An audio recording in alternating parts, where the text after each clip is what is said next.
Assalamu alaikum, வணக்கம், ஐபோவான், welcome to CGC talk show. This is me Rinosa Nishan. உங்க எல்லாருக்கும் தெரியும், ஒவ்வொரு வருடமும் 4ஆம் மாதம் ஆகும் பொழுது இந்த ஈஸ்டர் அட்டாக் சம்பந்தமான விசாரணைகளும் அது தொடர்பான பல விஷயங்களும் அது தொடர்பான ப்ரெஸ் மீட்டிங்ஸ் இதெல்லாம் அதிகமாக பேசப்படும். ஒவ்வொரு வருஷமும் இதுக்கு யாரு காரணம், நிஜமாவே இதை இதுக்கான சூத்திரதாரி யாரு அப்படிங்கிறது பல கேள்விகள் இருக்கு. இப்போ இந்த அரசாங்கம் வர்றதுக்கு முன்பாக அதாவது இந்த தேசிய மக்கள் கட்சியினுடைய சக்தியினுடைய இந்த ஆட்கள் ஒவ்வொரு மேடைகளை பேசின சில கோரிக்கைகள் கொடுத்தாங்க இல்லையா மக்களுக்கு. பேசின விஷயத்துல நாங்க பிடிஏ அப்படிங்கிற பயங்கரவாத தடை சட்டத்தை இல்லாமக்குவோம், அதுக்கப்புறம் இந்த உயிர்த்த ஞாயிறு தாக்குதல் சூத்திரதாரி யாரு அப்படிங்கறத கண்டுபிடிப்போம், அதுக்கப்புறம் நிறைய ஊடகவியலாளர்கள் காணாமலாக்கப்பட்டாங்க, கொலை செய்யப்பட்டாங்க, இது யாரு அப்படிங்கறத கண்டுபிடிப்போம். இலங்கையில பல காசு, அதாவது இலங்கையினுடைய மிகப்பெரிய நிதி சூறையாடப்பட்டிருக்கு, அவங்கள குற்றவாளி கூண்டில் நிறுத்துவோம், இப்படின்னு பல்வேறு கோரிக்கைகளை மக்களுக்கு கொடுத்து இந்த ஆட்சிக்கு வந்தாலும் மிக முக்கியமான ஒரு கோரிக்கை தான் இந்த கோரிக்கை. இந்த ஈஸ்டர் அட்டாக்கு யாரு காரணம்? ஏற்கனவே கடந்த வருடம் முன்னாள் கிழக்கு மாகாண ஆளுநராக இருந்த முன்னாள் அமைச்சராக இருந்த சிவநேசத்துறை சந்திரகாந்தன் அப்படின்னு சொல்லக்கூடிய பிள்ளையான் அவர்களை அரெஸ்ட் பண்ணி வச்சு விசாரிச்சு வந்துட்டு இருக்காங்க. இப்படி இருக்கிற நிலையில இப்போ உங்க எல்லாருக்கும் தெரியும், இப்ப 2ஆம் மாதம், இன்னும் 2 மாத காலங்கள் இருக்கு. இப்ப மக்கள் அதிகமாக கேட்கிற கேள்வி, நீங்க சொன்னீங்க கண்டுபிடிப்போம்னு சொன்னீங்க, 1.5 வருஷம் ஆட்சிக்கு நீங்க இவ்வளவு டைம் போயிருச்சு, இன்னுமே நீங்க கண்டுபிடிக்கலையே, என்ன பண்ண போறீங்க அப்படின்ட்டு மக்கள் கேட்டுட்டு இருந்த இந்த டைம்ல பாத்தீங்கன்னா இன்னைக்கு அதிகாலையில ஒரு மிக முக்கியமான ஒரு தலையை அரெஸ்ட் பண்ணிருக்காங்க. பயங்கரவாத தடை சட்டத்தின் கீழ் மிக முக்கியமான ஒரு தலையாக இருந்தவர். இவர் யார் அப்படின்னு பாத்தீங்கன்னா அரச புலனாய்வு பிரிவின் முன்னாள் பிரதானி, ஓய்வு பெற்ற மேஜர் ஜெனரல் சுரேஷ் சலே அவர்கள். மிக முக்கியமான ஒருத்தர். இவர் பத்தி ஈஸ்டர் அட்டாக் சம்பந்தமாக பேசும்பொழுது இவர் பத்தி அதிகமாக பேசப்படுவாங்க. இவரை இன்னைக்கு அதிகாலையில சிஐடியினர் கைது செஞ்சு விசாரிச்சிட்டு இருக்காங்க அப்படின்னு சொல்லப்படுது. முதல்ல 72 மணித்தியாலங்கள் தடுத்து வச்சு இவரை விசாரிக்க போறாங்க அப்படின்னு சொல்லப்படுது. இவர் ஆரம்ப டைம்ல, அதாவது மலேசியாவிற்கான இலங்கை உயர்ஸ்தானிகர் ஆலயத்தின் ஆலோசகராக பணியாற்றி இருந்தார்னு சொல்லப்படுது. 2019 4/21 ஈஸ்டர் அட்டாக் நடக்கிற டைம்ல பிரிகேடியராக இவர் இருந்திருக்கார் அப்படின்னு உங்க எல்லாருக்குமே தெரியும்.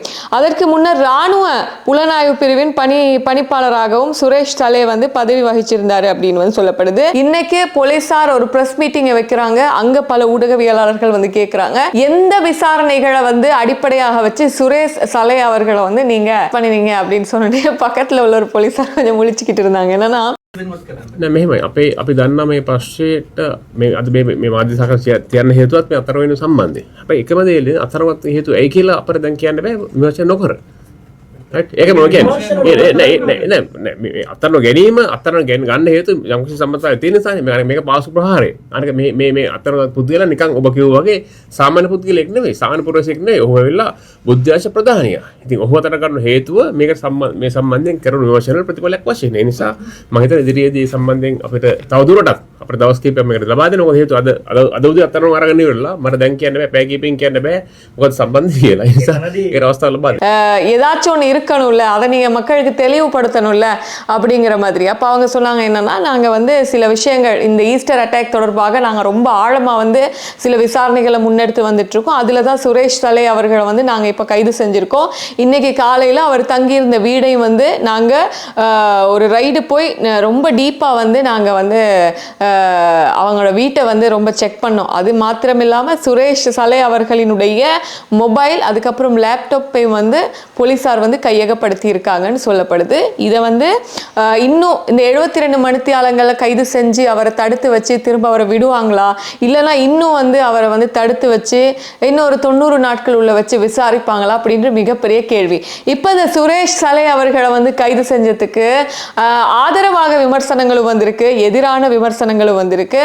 அதுல உதய கம்மன் பிள்ளை முன்னாள் எம்பி அவர்கள் சொல்லியிருக்காங்க, இப்போ நீங்க இப்போ அரெஸ்ட் பண்ணிருக்கீங்க, ஓகே பாப்போமே, பார்க்கத்தானே போறோம், நீங்க இப்ப சொன்னீங்கல்ல சூத்திரதாரி யாருன்னு கண்டுபிடிப்போம்னு சொன்னீங்க, அதனால நீங்க இப்ப அரெஸ்ட் பண்ணி வச்சிருக்கீங்க, பிரச்சனை கிடையாது, பார்ப்போம். ஆனா இது இப்படித்தானே நீங்க பிள்ளையான அரெஸ்ட் பண்ணி வச்சிருக்கீங்க. கடைசியில நான் பிள்ளையான சந்திக்க போனேன், ஆனா பிள்ளையான என்ன சொன்னாரு, ஜெயில வச்சு அது தொடர்பாக, அதாவது பிள்ளையான் அவர்களை அரெஸ்ட் பண்ணி வச்சு ஈஸ்டர் அட்டாக் தொடர்பாக எது பத்தியுமே என்கிட்ட விசாரிக்கலன்னு என்கிட்ட சொல்றாருன்ற மாதிரி உதய கம்மன் பிள்ளை அவர்கள் சொல்லியிருந்தாரு. அதோட உதய கம்மன் பிள்ளை இன்னொரு விஷயம் என்ன சொல்லியிருந்தாருன்னா, அந்த நாட்டில் வந்து கொலை அதிகரிச்சிருச்சு, மக்களுக்கான பாதுகாப்பு கிடையாது, அதனால பொதுமக்கள் பாதுகாப்பு அமைச்சர் ஆனந்த விஜயபால அவர்களும் இலங்கையினுடைய போலீஸ் மா அதிபர் அவர்களும் வந்து பதவி விலகணும் அப்படிங்கிற மாதிரியும் அவர் ஒரு அறிக்கை ஒன்று வெளியிட்டு வந்து உதய கமன்பில் அவர்கள் வந்து சொல்லியிருக்காங்க. உங்களால் வந்து இப்போ என்ன சொல்கிறது, இந்த நாட்டில் வந்து மக்களுக்கே பாதுகாப்பு கிடையாது, அப்போ நீங்கள் இருந்து என்ன பிரயோஜனம், அப்போ நீங்கள் வந்து பதவி விலகணும்ல அப்படிங்கிற மாதிரி இப்போ போயிட்டுருக்கு. இதுக்கு இடையில வந்து இன்னொரு விஷயமும் வந்து போயிட்டுருக்கு, என்னன்னா இந்த கேஸ் பிரச்சனை. இப்போ கேஸ் வந்து இல்லை அப்படிங்கிற ஒரு பொருளையை வந்து கிளப்பி விட்டதுக்கு அப்புறம் இன்னைக்கு ஒரு ஊடகம் என்ன பண்ணியிருக்குன்னா, சிட்டியில் உள்ள ஏரியாக்களுக்கு போயிட்டு நிஜமாவே கேஸ் பிரச்சனை இருக்கா மக்களே உங்களுக்கு அப்படின்னு கேட்டிருக்காங்க. அப்போ அவங்க வந்து சொன்ன விஷயம் என்னன்னா, என்னங்க நீங்கள் இப்படி சொல்லிட்டு இருக்கீங்க, இந்த அரசாங்கத்தை வந்து கவிழ்ப்பதற்காகத்தான் இப்படி ஒரு முயற்சியை வந்து இந்த ஆட்கள் வந்து செஞ்சிட்டு இருக்காங்க அப்படிங்கிற மாதிரி. நான் வேணும் அதை ப்ளே பண்றேன், ஏன்னா அது இன்னொரு சேனல்ல இருந்ததுனால நான் சொல்ல விரும்பல. இங்க பாருங்களேன்.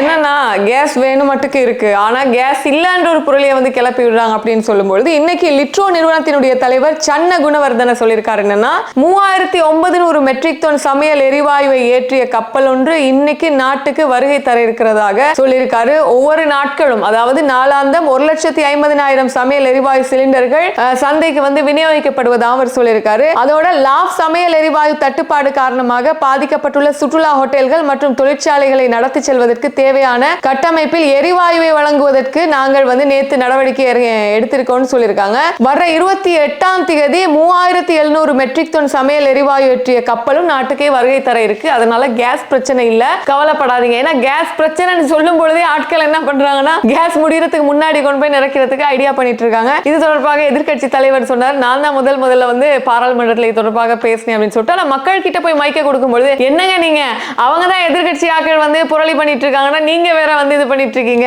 அப்படிங்கிற மாதிரி இருக்கு. சரி, இப்படி இருக்கும்போது நம்ம நாட்டுல வந்து 2 நாட்களுக்கு முன்பாக இடம்பெற்ற ஒரு கொலை சம்பவம், புத்தளத்தில் இடம்பெற்ற கொலை சம்பவம் தொடர்பாக நம்ம பேச இல்லை, vlog போட்டிருந்தது காரணமாக பேசல. உங்க எல்லாருக்கும் தெரியும், யூடிவி தமிழ் HD சேனல் நாங்க முன்னாடி 5 வருஷங்கள் ஒர்க் பண்ணியிருந்தோம். அந்த சேனலினுடைய அலைவரிசை பிரதானியாக இருந்த சகோதரர் இர்ஃபான் அவர்களுடைய தந்தை வந்து மரணமான விஷயம் ரொம்ப நான் ஒரு தடவை அவர் பார்த்திருக்கேன். எனக்கு தெரிஞ்ச ஒரு சேனலுக்கு வந்திருக்காருன்னு நினைக்கிறேன். சரியா எனக்கு இதில் ஒரு 7 வருஷத்துக்கு முன்பாக வயதான ஒரு மனிதர், நல்ல மனிதர், 72 வயது மனிதர், அவரை போய் இந்த நோன்பு காலத்தில் போயிட்டு உயிரே எடுத்திருக்காங்கன்னு சொல்லும்பொழுது ரொம்ப எங்க எல்லாருக்குமே, எங்க டீம்ல நிறைய பேர் நாங்கள் யோசிச்சுட்டே இருந்தோம். அதே நேரம் சகோதரருக்கு கால் பண்ணியிருந்தோம், அவர் நாட்டில் இல்லைன்னு நினைக்கிறேன். அதனால ரொம்ப கஷ்டமாக இருந்தது. புத்தளத்தில் இருந்த ஒரு சில சகோதரர்களுக்கு கால் பண்ணி கதைச்சிருந்தோம் முந்தின நாள். அப்போ சொல்லியிருந்தாங்க, இப்படி தான் நிஜமாவே இது நம்பக்கூடிய விஷயமாவே இல்லை அப்படின்னு சொல்லிட்டு ஹையர் போன மனுஷனை கூட்டு போயிட்டு இப்படி பண்ணியிருக்காங்க. அடுத்த நாள் அவங்க போயிட்டு கம்ப்ளைண்ட் பண்ணி கடைசியில் பார்த்தா பாடி ஒரு பக்கம் ஆட்டோ ஒரு பக்கம் இருந்திருக்கிற விஷயம் உங்க எல்லாருக்குமே தெரியும். அதுக்கப்புறம் ஒரு 16 வயசு ஒரு பையனை அரெஸ்ட் பண்றாங்க. அவனை அரெஸ்ட் பண்ணா எல்லாருக்குமே ஒரு டவுட், இந்த பையனா இப்படி ஒரு வயதான மனிதர், ஒரு தந்தை வயதில் இருக்கக்கூடிய ஒரு மனிதரை இப்படி பண்ணியிருக்காங்கன்னு சொல்லிட்டு, இதுக்கு காரணம் போதை தான் அப்படின்னு இப்போ எல்லாமே ஃபேஸ்புக்கில் வந்து பேசிட்டு இருக்காங்க. இதில் மிக முக்கியமான விஷயம் போதை இல்லை. நம்ம வீட்டில் வளர்கிற பசங்களை வந்து சின்ன சின்ன திருட்டுகள் பண்ணும்பொழுது கொஞ்சம் அவங்கள வந்து கொஞ்சம் அவங்களுக்கு ரெஸ்ட்ரிக்ஷனை கொடுக்கணும். வீட்டில் கொஞ்சம் ஸ்ட்ரிக்டாக நம்ம இருக்கணும். அவங்கள காப்பாற்றி நம்ம வந்தோம்னா, அவங்களுக்கு சாதகமாக பேசி நம்ம அவங்களுக்கான வாய்ப்பை வந்து உருவாக்கி கொடுத்தோம்னா கொலையில தான் அது போய் முடியும். அப்படிங்கிறதுக்குரிய காரணம் தான் இன்னைக்கு வந்து போயிட்டு இருக்கு. இது அதிகமாக பேசப்பட்ட விஷயம். நேற்று புத்தளம் நகரத்து மக்கள் கூட இது தொடர்பாக கொந்தளிச்சிருந்து பேசுகிற வீடியோக்களை கூட பார்த்திருந்தோம். இதுக்கு பின்னாடி ஒரு சிறுவன் இதுக்கு பின்னாடி இருக்கான் அப்படின்னும் பொழுது தலையில கை வச்சு யோசிக்கிறோம், என்னப்பா இவ்வளோ பெரிய ஒரு சம்பவத்தை பண்ணிருக்கா இந்த சின்ன பையனா, இவ்வளோ அசால்ட்டா பண்ணியிருக்கானே அப்படிங்கிற மாதிரி நமக்கு தோணும். இந்த ரமலானுடைய காலங்களில் இப்படி பண்ணுவதற்கு எப்படி மனசு வந்ததுன்னா நிறைய பேருக்கு உரிய கேள்வி. அவர் வந்து நோன்பு நோட்டு இருப்பாரு, அன்னைக்கு நைட்டு ஹயர் போவதற்காக போயிருக்காரு. இதுல மிக முக்கியமான விஷயம் என்னன்னா, புத்தளம் அந்த ஏரியா வந்து மிகப்பெரிய ஒரு காட்டு ஏரியாவும் கிடையாது. ரத்மல்யாய் அப்படிங்கிறது வந்து நிறைய மக்கள் வசிச்சிட்டு இருக்கக்கூடிய ஒரு ஏரியா. அந்த ஏரியாவில் வந்து இப்படி நடந்திருக்கிறது அப்படின்னும் பொழுது ரொம்ப கவலைக்குரிய ஒரு விஷயமாக இருக்கு. இன்னைக்கும் ஒரு சம்பவம் நடந்திருக்கு பாருங்க. இன்னைக்கு கழுத்தோர வெர்னன் பெர்னாண்டோ ஸ்டேடியம் இருக்கு இல்லையா, இதுல இருக்கக்கூடிய கென்டீனை வந்து உடைச்சி ஒரு 3 சிறுமிகள் வந்து கிட்டத்தட்ட 40,000 ரூபாய் பெறுமதியான இனிப்பு பண்டங்கள், அதாவது சாக்லேட், சூயிங்கம், டாஃபீஸ், அதுக்கப்புறம் லாலிபாப், இப்படின்னு பல அதுக்குள்ள கேன்டீன்ல இருக்கக்கூடிய பல பொருட்களை வந்து திருடி அவங்க ஒரு இல்லத்துல வந்திருக்காங்க. அதாவது வந்து அந்த சிறுமிகள் வந்து திருவர் இல்லம் ஒன்றில் தான் வந்து தங்கி இருந்து கல்வி கற்று வந்துட்டு இருக்காங்க. அங்க இருந்து தான் இதை கண்டுபிடிச்சிருக்காங்க. சிசிடிவி கேமராக்களை வந்து செக் பண்ணி பார்த்தா அந்த சிறுமிகள் தான் வந்து எடுத்திருக்காங்க. சிறுமிகளுக்கு வயசை பார்த்தீங்கன்னா 13, 14, 15 3 சிறுமிகள். இப்போ நீங்க யோசிங்க, இது திருடினாங்கன்னு சொல்லிட்டு அவங்களுக்கு தண்டனை கொடுக்கறதா, இல்லைன்னா அவங்களுக்கு கிடைக்க வேண்டிய, அவங்க பெருசா எதுவும் திருடல, ஆனா டொஃபி சாக்லேட் தான் திருடி இருக்காங்க, ஆனாலும் திருடி இருக்காங்க. அப்ப இதுக்கு காரணமான விஷயம் என்ன? லாலிபாப், சாக்லேட், டொஃபீஸ் இதெல்லாம் வந்து திருடி இருக்காங்கன்னா அவங்களுக்கு கிடைக்க வேண்டிய பொருட்கள் அவங்களுக்கு கிடைக்கல. அவங்க சிறுவர் இல்லத்தில் இருக்கக்கூடியவங்க, அவங்க ஆசைப்பட்டது அவங்களுக்கு அணிய கிடைக்கல, சாப்பிட கிடைக்கலன்னும் பொழுது அவங்க என்ன மாதிரியான நிலைமைக்கு ஆளாகிறாங்க? இந்த மாதிரியான நிலைமைக்கு ஆளாகும் போதுதான் நம்ம நாட்டில் வந்து இப்படியும் கொலைகள் இந்த மாதிரியான விஷயங்கள் வந்து அதிகமாக வந்து நடந்து போயிட்டு இருக்கு. இப்போ யோசிச்சு பாருங்க, இதெல்லாம் வந்து எங்க கொண்டு போய் விடும் அப்படின்னு சொல்லிட்டு இந்த சிறுமிகளை நினைக்கும் பொழுது இவங்களை வந்து ஒரு அவங்களுக்கு ஒரு நல்ல அட்வைஸ் கொடுத்து அவங்களை இப்படி பண்ணாதீங்கன்னு சொல்லணும்னு நமக்கு தோணுது. அதை விட்டு இவங்களுக்கு தண்டனை கொடுத்து 40,000 பெருமதியான சாக்லேட் டொஃபி இருந்தாலும் அவங்க திருடி இருக்காங்கன்னு நான் முன்னாடி சொன்னேன். ஆனா இந்த மாதிரியான நிலைமைக்கு அவங்களை யார் ஆளாக்கினாங்க? அவங்க தானே இங்க முதல் குற்றவாளியா இருக்காங்க அப்படிங்கிறது மிகப்பெரிய விஷயமாக இருக்கு. அதோட இன்னொரு விஷயம் என்ன அப்படின்னா, இன்னைக்கு போலீஸ் ஊடக பேச்சாளர் போலீஸ் அத்தியட்சகர் எஃப்யூ உட்லர் வந்து சொல்லியிருக்காரு என்னன்னா, இந்த முழு நாடும் ஒன்றாக அப்படிங்கிற ஒரு போதைப் பொருள் செயல் ஒழிப்பு திட்டம், அதாவது போதைப் பொருளை வந்து ஒழிக்கிறதுக்கான ஒரு திட்டத்தை வந்து உருவாக்கினாங்க. ரட்டம எக்கட்ட அப்படின்னு சொல்லிட்டு 3 மாதங்களுக்கு முன்பாக, அதாவது 2025 அக்டோபர் 30 சுகதாச உள்ளாரங்களை மிகப்பெரிய பிரம்மாண்டமாக ஜனாதிபதி தலைமையில வந்து இதை வந்து துவக்கி வச்சாங்க. அன்னையில இருந்து இன்னைக்கு வரைக்குமே என்னத்தை வந்து கைப்பற்றி இருக்காங்க அப்படிங்கிற டீடைல்டா வந்து நம்ம போலீஸ் ஊடக பேச்சாளர் எஃப்யூ உட்லர் வந்து சொல்லியிருக்காரு பாருங்க. 526 கிலோகிராம் 603 கிராம் ஹெரோயின் கைப்பற்றப்பட்டிருக்கு அந்த 3 மாசத்துக்குள்ள. ஹெரோயினுடன் மாத்திரம் தொடர்புடைய 34,360 சந்தேக நபர்களை நம்ம நாட்டில் கைது செஞ்சிருக்காங்க. இந்த 4 மாதத்துக்குள்ளேயும் அக்டோபர் 30 இருந்து இன்னைக்கு வரைக்குமே 1419 கிலோகிராம் 121 கிராம் ஐஸ் போதைப் பொருளுடன் 38,423 பேரை கைது செஞ்சிருக்காங்க.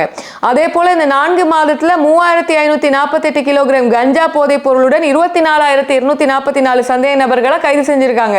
9 லட்சம் போதை மாத்திரைகள் கைப்பற்றப்பட்டிருக்கு. இந்த சுற்றி வளைப்புகளின் மூலம் இந்த 4 மாதத்துக்குள்ள மொத்தமாக 1,20,900 பேரை கைது செஞ்சிருக்காங்க.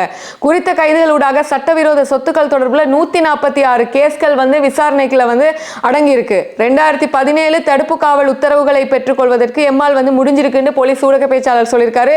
2024, 2025, 2026 ஆண்டு ஆகிய 3 வருஷங்கள்ல ரெட் நோட்டீஸ் ஊடாக வெளியிடப்பட்ட 29 சந்தேக நபர்களை இலங்கைக்கு வரவழைக்க முடிஞ்சிருக்குன்னு சொல்லியிருக்காங்க. அதே போன்று இன்டர்போலின், அதாவது சர்வதேச போலீசாரின் ரெட் நோட்டீஸ் இன்றி 13 சந்தேக நபர்கள் நாட்டுக்கு வரவழைக்க முடிஞ்சுது அப்படின்னு சொல்லியிருக்காங்க. அந்த கேஹல் பத்திர டீம் எல்லாமே 89 சிவப்பு அறிவித்தல்களுக்காக இலங்கை போலீசார் மிகவும் பொறுமையாக மிகவும் உற்சாகத்துடன் வந்து அவர்களை வந்து நாட்டுக்கு அழைத்து வருவதற்கு எதிர்பார்த்து கொண்டிருக்காங்க. இன்னொரு 89 பேர் 2024 ஆண்டுல 1,400 மில்லியனுக்கும் அதிகமான சொத்துக்கள், வாகனங்கள், தங்கம் மற்றும் நிதியை வந்து போலீசார் கைப்பற்றி இருக்காங்க. 2025 ஆண்டு 1,549 மில்லியன் ரூபாவும் 2026 ஆண்டு 1.5 மாதத்துக்குள்ள வந்து 50 மில்லியன் ரூபாவுக்கும் அதிகமான சொத்துக்கள் வந்து கைப்பற்றப்பட்டிருக்கு அப்படின்னு சொல்றாங்க. இந்த வருஷம் இந்த 1.5 மாதத்துக்குள்ள. அதோட 2025 ஜனவரி மாதத்துல இருந்து 31 வரையில 74 T-56 ரக துப்பாக்கிகள் போலீசாரால் கைப்பற்றப்பட்டிருக்கு. அதே மாதிரி 90 கைத்துப்பாக்கிகள், 63 ரிவால்வர்கள் கைப்பற்றப்பட்டிருக்கு. 2,414 ஏனைய துப்பாக்கிகளை கைப்பற்றி இருக்காங்க. 2025 ஆண்டுல நாங்க இவ்வளவு வந்து கைப்பற்றி இருக்கோம்னு சொல்றாங்க. இந்த வருஷம் 1.5 மாதத்துக்குள்ள மட்டும் பாத்தீங்கன்னா 3 T-56 ரக துப்பாக்கிகள், 4 கைத்துப்பாக்கிகள், 10 ரிவால்வர் துப்பாக்கிகள் உள்ளிட்ட 238 துப்பாக்கிகளை வந்து போலீசார் வந்து கைப்பற்றி இருக்காங்க அப்படின்னு வந்து சொல்லப்படுது. எவ்வளவுத்த கைப்பற்றினாலும் கடைசியில என்ன நடக்குது? துப்பாக்கி சூட்டு சம்பவங்கள் நம்ம நாட்டில் நடந்துட்டு இருக்கு. போதைப் பொருளுக்கு அடிக்ட் ஆகி ஒரு உயிரை கொள்ற அளவுக்கு நம்ம நாட்டில் உள்ள மனுஷங்க போயிட்டு இருக்காங்க. எவ்வளவுதான் நீங்க போதை மாத்திரைகளை வந்து கைப்பற்றினாலும் போதை மாத்திரைகள் நிறைஞ்சு போய் தான் இருக்கு. குறைவே இல்லாம ஓடிட்டு தான் இருக்கு நம்ம நாடு. என்ன பண்றதுன்னு நமக்கு தெரியாது. எல்லாமே நல்லதா நடக்கணும் அப்படின்னு வந்து நான் சொல்லிக்க விரும்புறேன். அவ்வளவுதான் இன்னைக்கு வந்து செய்திகளை நான் எடுத்துட்டு வந்திருக்கேன். நீங்க என்ன நினைக்கிறீங்க? கீழே கமெண்ட் பண்ணுங்க. Good night.